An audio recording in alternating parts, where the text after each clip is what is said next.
Utilise ton compte de promotion pour faire quoi? Ah, Zambedou. Donc c'est comme ça que TikTok fonctionne. Je suis de retour, dis donc. Je suis de retour. J'ai encore un peu de temps. Je suis venu crier un peu sur... Bonjour à tous, hein. Bonjour à ceux qui sont déjà connectés, à ceux qui vont voir le live bien plus tard. Bonjour YouTube, Facebook. Bonjour à tous, bonjour. Je suis là pour un petit live de 30 minutes, pas plus. Parce que après, je vais bien regarder le match de l'Afrique contre la Pologne. C'est contre la Pologne ou contre l'Autriche? Je ne sais même plus. Attendez, je vais regarder. L'Afrique joue tout à l'heure. Et l'Afrique joue tout à l'heure. Et je vais un peu regarder. Hein. Oh, c'est pas possible.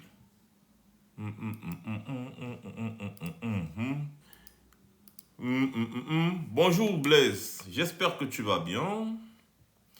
J'espère que tu vas bien. Alors, on va voir. Aujourd'hui, oui, c'est contre la Pologne. L'Afrique joue contre la Pologne tout à l'heure. Et après, mon pays joue à 20h. Donc, je n'ai que 30 minutes à consacrer aux gens de TikTok, Facebook et YouTube aujourd'hui. Je vais bien rappeler quelque chose, c'est que là où vous me voyez là, je n'ai peur de rien. J'ai affronté la mort à plusieurs reprises. Donc, je n'ai vraiment pas peur. Vous savez, l'activité que nous menons aujourd'hui, celle, n'est-ce pas, de combattre farouchement les dictatures, met nos vies en danger. Et du coup, on reçoit des menaces au quotidien. Et même ces dictatures qui sont mises en mal par nos différentes sorties, n'est-ce pas, recrutent des gens pour venir s'attaquer à nous, même sur les réseaux sociaux. Vous voyez? Et même physiquement, s'ils ont l'occasion, ils le feront. D'ailleurs, en France, arrivé à un moment, je ne pouvais plus marcher seul quand j'étais en France. Je devais toujours me faire accompagner parce qu'il y avait des menaces fréquentes, n'est-ce pas, qui pesaient sur ma personne. Et donc, je me faisais régulièrement accompagner. Or, à une période, moi, je marchais tranquillement. Je croisais même les gens en route, on discutait. À un moment donné, je ne pouvais plus le faire parce qu'il fallait qu'on m'accompagne pour ma propre protection. Et depuis que je suis quitté de la France, je suis maintenant au Royaume-Uni. Ici, je bénéficie non seulement de la protection de la police, mais également, je fais beaucoup plus attention. Déjà, ma vie n'est plus trop exposée parce que ici, je suis véhiculé tout le temps. Donc, je n'ai pas à prendre les transports en commun, les trucs comme ça et tout ça. Mais toujours est-il que malgré tout ce que je vous dis, je n'ai pas peur. Je n'ai pas peur et je ne ressemble pas à quelqu'un qui pourra avoir peur un jour. D'ailleurs, toutes les personnes avec qui j'ai grandi, qui me connaissent, parce que moi je fais des vidéos sur les réseaux sociaux, hein, je ne fais pas des audios, je ne me masque pas, je ne me cache pas, tout le monde connaît mon visage, donc j'ai des gens qui me connaissent, des gens qui ont grandi avec moi, qui peuvent témoigner, qui peuvent bien vous dire comment je suis depuis tout petit. Je n'ai pas peur. Je n'ai peur de personne. Aucun homme comme moi ne peut me faire peur. Et je vais vous dire quelque chose, vous affirmer quelque chose que j'ai dit sur ma page Facebook tout à l'heure. Je n'ai que du mépris pour les personnes qui soutiennent les dictatures. Que tu sois un Samuel Eto'o, un Francis Ngannou ou je ne sais qui. Je n'ai que du mépris. C'est-à-dire même mon mépris même, je pense que mon mépris a plus d'importance qu'une personne qui soutient ouvertement une dictature comme celle de Yaoundé. Je n'ai que du mépris, c'est-à-dire que je ne sais pas comment exprimer ça. S'il y avait un mot plus dur, si vous connaissez un mot plus dur, pardon, faites-moi part. Je n'ai que du mépris. Et cela ne va jamais changer. Pourquoi? Parce que, avant tout, j'ai un cœur. Dites-vous que si quelqu'un n'a pas un cœur, il ne peut pas faire ce que nous faisons. J'ai un cœur de pitié.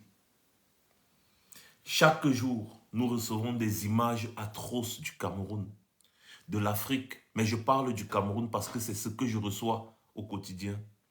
Chaque jour, la situation des Camerounais est de plus en plus catastrophique. Tellement je postais ce qui arrivait aux Camerounais sur ma première page Facebook sans masquer que Facebook a été obligé de supprimer cette page. Facebook a supprimé cette page qui comptait déjà des centaines de milliers d'abonnés. Parce que je montrais ce que les Camerounais vivaient sans masquer. Les Camerounais sont en enfer au Cameroun. Il y a une petite caste d'individus, une petite qui ne représente même pas 5%, qui s'est accaparée de toutes les richesses du pays. Toutes les richesses du pays. Ce qui revient normalement à tout le peuple camerounais a été confisqué par une petite bande d'individus. Et le fait de dénoncer cela pousse cette petite bande d'individus à menacer nos vies. Menacer ma vie, menacer la vie de ma famille, menacer la vie de mes enfants. Il y avait un qui m'avait envoyé un message ouvertement, un gars du BI, qui m'avait envoyé un message. Il s'est filmé bien, il m'envoie la photo, il me menace, ensuite il envoie la vidéo. Il dit qu'il va découper mon fils en tranches. Et il va m'envoyer ça à la poste. Parce que je dénonce le fait que Paul Biya et son régime volent et tuent les Camerounais. J'avais exposé sa photo et sa vidéo sur Facebook. Donc dites-vous que si déjà même un homme en tenue est capable de le faire, de faire une vidéo, de faire une photo, de venir te menacer, il fait la vidéo, il prend le PA, il fait comme ça, il dit je te bute n'importe à quel moment où je te vois, je te bute et après je rends compte. Il n'a pas peur que je vais prendre sa photo, sa vidéo, je vais mettre sur les réseaux sociaux, il s'en fout. Parce qu'effectivement, il a été envoyé par ces gens pour m'intimider. Sauf qu'au contraire, quand vous faites ça, ça veut dire que je fais du bon boulot. Les gars, tapotez l'écran. Vous êtes déjà assez connectés pour tapoter l'écran, mais depuis, vous ne tapotez pas. Ou bien vous attendez que je vous demande de tapoter. Tapotez l'écran, on ne sera pas vraiment long. Hein. Je vais finir le live dans 20 minutes maximum. Je voulais juste bien rappeler quelque chose à certains individus. Donc, merci de tapoter pour protéger le live, je vous en prie. Donc, ces gens ne reculent et ne reculeront devant rien. Parce qu'on s'attaque à leur mangeoire. L'autre jour, Mvondo Ayolo vous annonce que son bureau a été cambriolé. Et que pendant le cambriolage, on a encore porté quelques milliards de francs CFA. Vous avez déjà vu une masse d'1 milliard de francs CFA en biais de 10 000. Un paquet d'1 million. Un paquet d'1 million en bon billet. En bon billet, c'est à peu près un peu l'épaisseur de mon porte-monnaie. Un paquet d'1 million. Et pour avoir ça, il faut 1000. Pour avoir 1 milliard, il faut 1000 paquets de 1 million. 1000 paquets. C'est-à-dire que imagine que tu as 1000 paquets de 1. Disons que voici le billet de 10 000. Voilà. Donc disons un peu que c'est comme ça. Et que 1 million, on a entassé 10 tas de 100 000. Que c'est un peu cette épaisseur. Il te faut 1000. Je dis 1000. Tu portes ça comment? Tu fais quoi avec autant d'argent en espèces? Et ce n'est pas, il ne parle pas de, on parle de où c'est 6 milliards. 6 milliards. Donc il te faut 6 000 paquets de 1 million en biais de 10 000 pour avoir 6 milliards de francs CFA. Comment est-ce que ça fait pour se retrouver dans une maison ou dans un bureau ou dans je ne sais quoi, dans un local? Qu'est-ce que tu fais avec autant d'argent? Et là, ils ne pouvaient plus cacher, dire on a cambriolé, ou on a porté l'argent, ou jusqu'à ils ont même arrêté les gens. Et ce n'est pas la première fois. Dans le domicile privé de Mvondo Ayolo, il avait dit que oh, on a volé, ou c'était combien de milliards, jusqu'à ce qu'il a fait arrêter les employés de maison, les torturer. L'ONG Mandela Center a fait tout un rapport dessus. Personne n'a inquiété Mvondo Ayolo.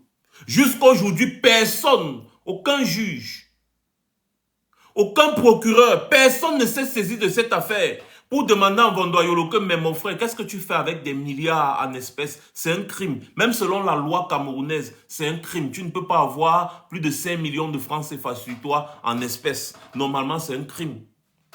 Tu empêches l'économie de tourner, tu empêches l'économie de fonctionner. Parce que quand l'argent se retrouve dans les banques, ce sont les banques qui financent l'économie. Donc lorsque vous gardez tout l'argent dans vos maisons, vous bloquez aussi le fonctionnement de l'économie dans le pays. Donc on ne peut pas tolérer que un ministre directeur du cabinet civil, quand on dit le directeur du cabinet civil, il est là pour s'occuper des affaires du président. Le secrétaire général de la présidence de la République est là pour s'occuper, n'est-ce pas, de transmettre les instructions ou alors de transmettre les instructions. Il est un peu comme un lien entre le gouvernement, un lien permanent entre le gouvernement et le président. Parce que c'est le secrétariat du président. Tout passe par le secrétariat du président pour arriver au président. Et tout passe également par le secrétariat pour arriver chez les ministres et les membres du gouvernement. C'est comme ça que l'administration fonctionne. Le secrétariat, c'est pareil. Si tu pars, si un ministre part chez le premier ministre, il va transmettre toujours, c'est le secrétaire du premier ministre qui va lui dire si le ministre est disponible ou pas, qui va faire X ou Y et voir le ministre arranger les rendez-vous, les trucs comme ça. Par contre, le directeur du cabinet civil est là pour gérer des affaires qui concernent personnellement le président. Qu'est-ce que l'individu fait avec des milliards dans sa maison? Il a pris cet argent où? Quel est son salaire? Il travaille depuis combien de temps pour avoir autant de milliards? Personne ne questionne. Et chaque jour qui passe, on vous dit que les prix augmentent sur le marché. Chaque jour qui passe. Nous, on peut vous dire d'où vient tout cet argent. Les détournements, quand on parle de détournements, ce n'est pas que les gars ont pris l'argent, ils ont empoché. Non, non. Les gars, les surfacturations et tout ce que vous pouvez voir autour de ce qui se passe avec l'argent. Par exemple, l'argent du pétrole camerounais. Quand vous avez entendu parler du scandale de Glencore qui dit qu'ils ont donné ou c'est combien de milliers de milliards pour qu'on leur vende le pétrole plus moins cher que le prix du marché, des trucs comme ça. Valère Bessala vous dit que les 20 dernières années, au minimum 20 000 milliards ont été détournés des recettes pétrolières au Cameroun. Donc, environ 1000 milliards détournés des recettes pétrolières du Cameroun chaque mois. Environ 1000 milliards. Et vous savez, la dette du Cameroun aujourd'hui à 12 700 milliards officiellement. Donc, les 20 dernières années, les gars ont volé plus que la dette qui empêche le Cameroun d'avancer, selon le Popo lui-même. Ils nous ont détourné plus de 20 000 milliards. Parce qu'il y avait des années où les gars détournaient 1500, 2000 milliards dans l'argent des recettes pétrolières. Or, on vous dit que le Cameroun est endetté de 12 700 milliards, un truc comme ça. Donc, ça veut dire que les gars ont déjà détourné plus de la dette du Cameroun. Donc, normalement, le Cameroun n'avait pas besoin de s'endetter pour fonctionner. Je vous le dis ici tous les jours que le Cameroun peut vivre sans que le Camerounais lambda ne paye l'impôt. C'est-à-dire, quand je dis l'impôt, c'est que c'est vraiment l'impôt, quand on vous dit l'impôt libératoire. C'est-à-dire, on vous dit l'impôt, quand on vous impose sur un truc. Non. Chacun peut payer la TVA. Parce que quand tu achètes le pain, tu payes déjà la TVA. Ça, c'est normal. Donc, ce n'est pas... Je parle de l'impôt qu'on te dit que, bon, quand tu as tête, tu dois payer l'impôt de ceci, on doit calculer ton impôt de cela. Le Cameroun est l'un des rares pays au monde qui peut fonctionner sans que le citoyen n'ait besoin de payer l'impôt libératoire. Quand on calcule les richesses du Cameroun et la population du Cameroun, la superficie du Cameroun, le Cameroun est l'un des rares pays tellement bien positionné, tellement riche, qui peut se transformer en paradis en un laps de temps. Le Cameroun. Rares sont les pays comme le Cameroun sur cette planète. Mais le gouvernement actuel ne fait que asphyxier le peuple. On vous fait payer le litre de carburant à 5 fois le prix normal.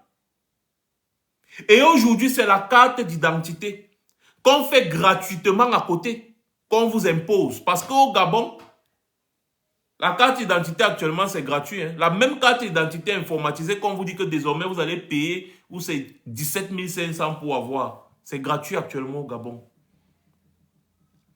Bonsoir Josiane, bonsoir à toi, bonsoir Victoire, bonsoir. Merci à ceux qui sont en train de partager. Le litre de pétrole au Cameroun est plus cher que dans tous les pays producteurs du pétrole sur cette planète. Désormais, au Cameroun, pour avoir la CNI, il te faut un certificat de nationalité qui coûte, je crois, 3 500 francs. Un acte certifié qui coûte 2 000. Le timbre, 10 000. Les photos, 1 800. Ça fait 17 300 francs. Voilà ce que tu dois débourser désormais pour obtenir une carte nationale d'identité. Et selon la loi camerounaise, tu peux être enfermé pour 3 mois de prison au minimum pour défaut de carte nationale d'identité. Donc, ça veut dire que c'est obligatoire d'avoir une carte nationale d'identité.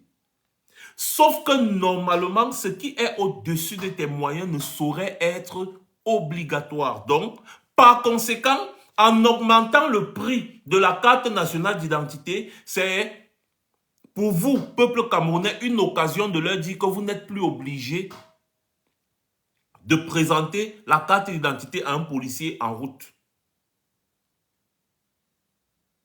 Vous pouvez désormais faire la carte d'identité quand vous avez les moyens et donc le policier ne doit plus vous interpeller pour défaut de CNI, de carte nationale d'identité. Mais est-ce que le Camerounais va alors voir les choses de ce côté? Comment la carte nationale d'identité qui a coûté, qui était gratuite même au Tchad? Au Tchad, là, c'était gratuit tout ces temps-ci, avant qu'il y ait une nouvelle loi qui est venue pour dire que la période de gratuité est passée, maintenant il faut mettre les prix. Comment la même carte d'identité informatisée qui est gratuite dans presque tous les pays de la sous-région, c'est-à-dire le pays où la carte d'identité coûte le plus cher, c'est 5 000. Au Cameroun, on vous dit que désormais, ce sera 17 000. Disons 15 000 si tu as déjà les photos.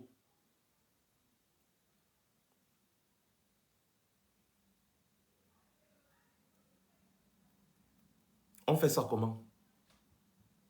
Quel est le peuple qui accepte toujours de subir ainsi?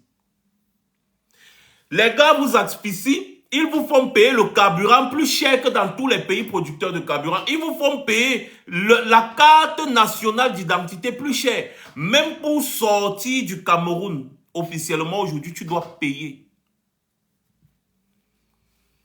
C'est-à-dire que tu payes pour le visa et après tu payes encore pour sortir du Cameroun. C'est-à-dire quand tu arrives à l'aéroport, les droits de sortie, tu dois payer. Les droits d'entrée, tu dois payer. Et les prix ont augmenté.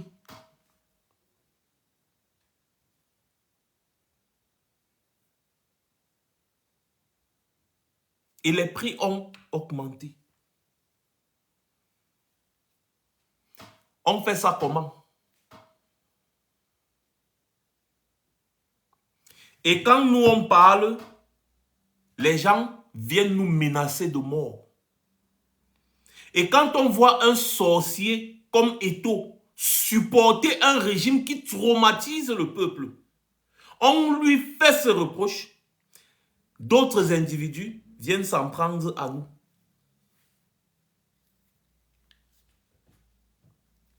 C'est terrible. Je vous dis un peu par exemple, les visas, n'est-ce pas? Les visas, plusieurs entrées et sorties, valables de 0 à 6 mois.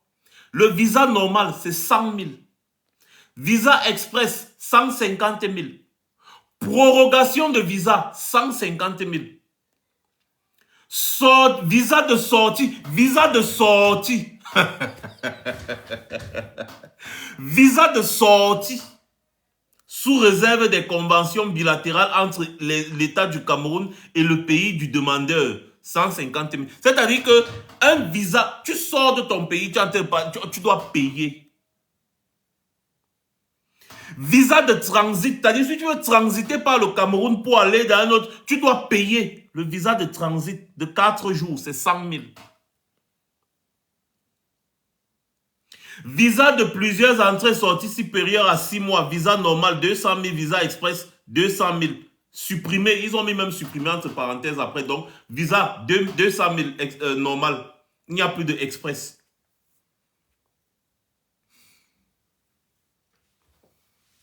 Et ensuite, on vous fixe la carte nationale d'identité. Désormais, le timbre coûtera 10 000. Et tout ça, c'est quoi, s'il vous plaît? Ce n'est pas une loi qui a été votée au Parlement. Pour le moment, non. C'est une ordonnance de la présidence de la République. Oui, vous ne rêvez pas. C'est une ordonnance de la présidence de la République, faite et publiée le 20 juin 2024. Vous ne rêvez pas. Donc, l'augmentation de ces prix-là n'est pas passée par le Parlement. C'est une ordonnance de la présidence de la République.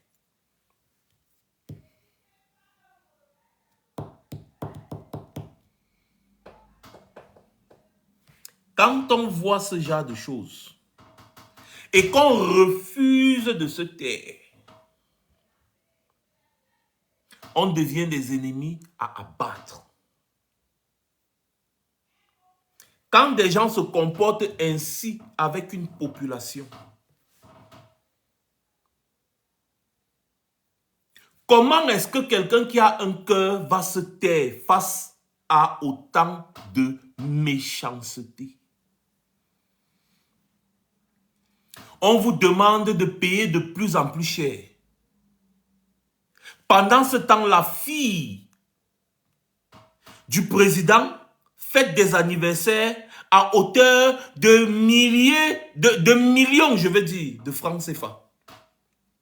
Et le pire, c'est qu'elle filme cette vie extravagante, elle publie sur les réseaux sociaux pour narguer les populations. C'est-à-dire payer plus d'impôts pour que je continue de maintenir mon train de vie.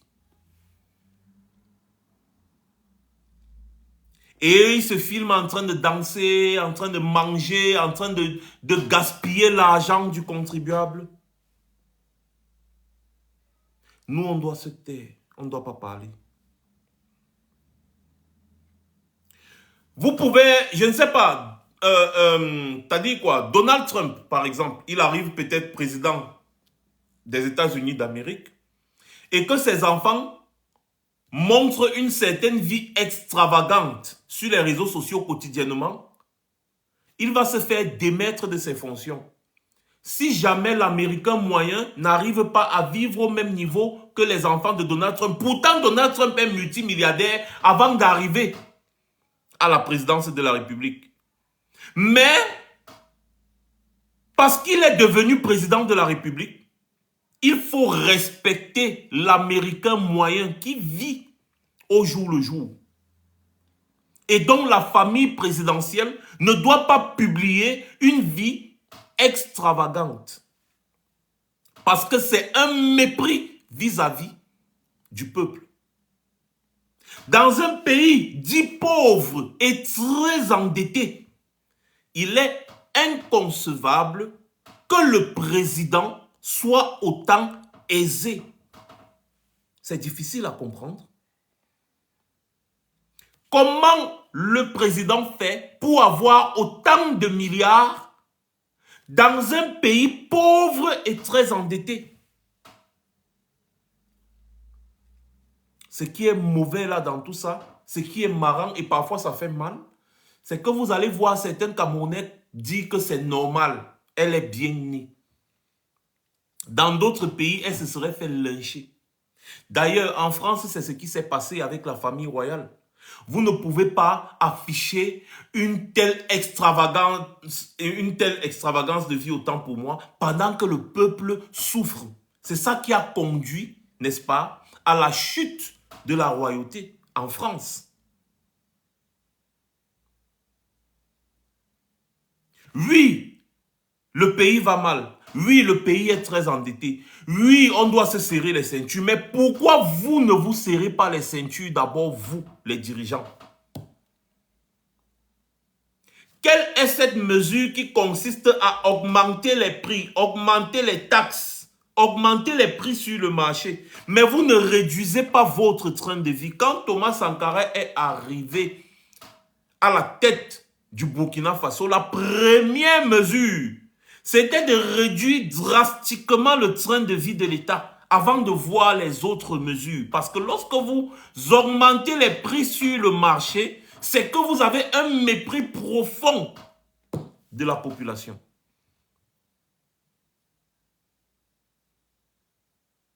C'est de ça qu'il est question. Thomas Sankara, la première mesure, et il avait dit que si tu es ministre et que tu vas au travail en Peugeot, en une petite Peugeot, même en une Starlet, habillé en boubou, tu ne seras pas moins ministre. Donc, être ministre, ce n'est pas obligé qu'un ministre aille au travail en Mercedes, en gros 4x4 qui coûte des centaines de millions aux contribuables, alors que le peuple, d'un autre côté, est dans une souffrance absolue. C'est inconcevable. Donc, on pourrait dire que vous endettez le pays, vous endettez ce peuple pour maintenir votre train de vie. Dernièrement, le président du conseil économique et social, je ne sais plus comment il s'appelle, c'est Ayan Luc, a construit sa résidence privée à 2 milliards de francs CFA.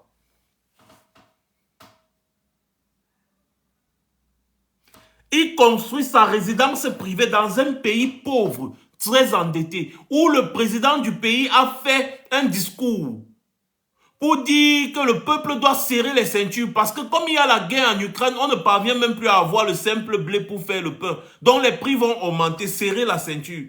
On apprend le lendemain du discours du président que son président du Conseil économique et social a construit sa résidence privée à 2 milliards de francs CFA. Quelques jours plus tard, on apprend que chez son directeur du cabinet civil, on a volé 2 milliards de francs CFA. Et quelques mois plus tard encore, chez le même président, le même directeur du cabinet civil, on annonce qu'il y a eu cambriolage et 6 milliards de francs CFA sont portés disparus. What the hell? Et quand nous, on vient dénoncer tout ça, tout ce grabuge, ce remue-ménage, cette méchanceté, il y a des gens qui veulent nous menacer, qui menacent nos familles. De la manière dont vous vous renseignez sur nous, c'est comme ça que nous aussi on se renseigne sur vous. C'est ça. La loi du talion. Tu me touches, je te touche. C'est aussi simple que ça. Quand je viens m'adresser ici à ce gouvernement mafieux, je ne m'adresse pas à une autre tierce personne, non.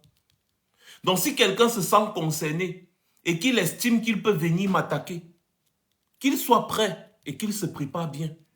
Parce que moi, je ne suis pas quelqu'un qui se laisse faire. Ceux qui me fréquentent peuvent vous dire. Si des gens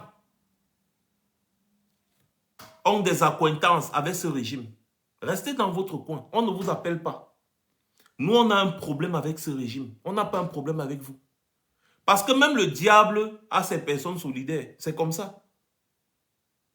Donc nous, on ne vous indexe pas parce qu'on ne vous connaît pas. On ne vous connaît nulle part. Vous n'êtes pas le président, vous n'êtes pas le ministre, on ne vous connaît pas. Les petites bizarreries guéguerres sur les réseaux sociaux que vous faites là, ça vous engage. Nous, on n'est pas dans ça. Quand on parle ici, on parle à ceux qui gèrent notre argent. Et si vous n'êtes pas foutu de leur dire de bien gérer, laissez-nous le leur dire. Et si vous êtes trop fâché, venez nous voir physiquement. Parce que même si vous venez dans le noir, moi, je sais comment recevoir. Je ne parle jamais comme ça, mais je le dis. Aujourd'hui, je sais comment recevoir. Ce n'est pas la rigolade des réseaux sociaux ou bien le Congo ça. Parce qu'à un moment, les têtes vont commencer à tomber. À un moment, c'est évident. Nous sommes dans une lutte sans merci. Des gens en face veulent ma mort. Moi, je ne peux pas, c'est-à-dire je ne peux pas tergiverser. Si quelqu'un veut finir avec moi, si je peux être le premier à finir, je le ferai.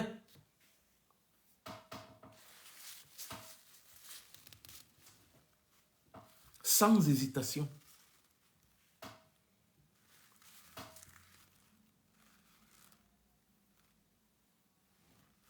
Je le ferai sans hésitation. Donc, ça c'était mon petit coup de gueule de tout à l'heure.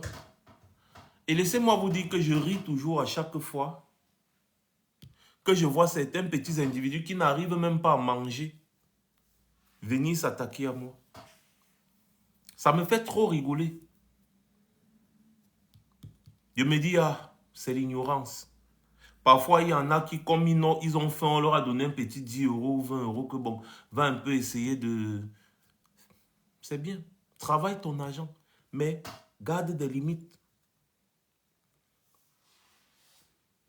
Parce que le jour où une personne va se retrouver en face de moi, il ne s'en sortira pas indemne. Ça, je vous le garantis. Donc, on ferait mieux de rester dans le débat public, de débattre, chacun défend ses idées. Mais si un individu ose encore me menacer, qu'il se prépare. Parce que tôt ou tard, les hommes se rencontrent. Il n'y a que les montagnes qui ne se rencontrent pas. Voilà. Merci beaucoup à vous qui étiez là, connectés pour ce live improvisé. Je vous souhaite de passer un bon après-midi. Je m'en vais regarder l'Afrique jouer. Mais je compte lancer un autre live, n'est-ce pas? Parce que apparemment Samuel Eto'o est devant une commission de discipline de la CAF. Et le verdict va tomber si oui ou non il sera sanctionné pour des faits graves de trucage de matchs et d'acquaintance avec des sociétés de paris sportifs. Je vous ai toujours dit que ce sont les gens qui entourent ce gars qui le conseillent mal. C'est quelqu'un qui est très mal entouré. Quelqu'un qui n'est entouré que d'abord des fémans. Tous les amis de ce gars, ce n'est que des gars, les frappeurs, les fémans. On lui a dit, entoure-toi de vrais conseils. Des personnes qui peuvent te dire, non, ne mets pas ton pied ici, ne mets... Comment est-ce que toi, en tant que président de la Fédération camerounaise de football, président d'une fédération de football, tu vas signer un contrat avec une société de paris sportifs qui fait aussi dans le football? Mais qui conseille ce gars? Voilà ça. Ce n'est pas qu'il va dire que oh, j'ai signé avec la FECAFOOT ou machin. Non, on voit bien Eto'o. Il y avait même son code promo. Il y avait son code promo que utiliser mon code promo Eto'o 237 ou bien c'était Papa Eto'o 237, des trucs comme ça là. Mais comment est-ce que toi tu es président d'une fédération de football et tu t'en vas être partenaire avec une société de paris sportifs qui fait aussi dans les paris sur les résultats des matchs de football, y compris le championnat dont tu es le responsable.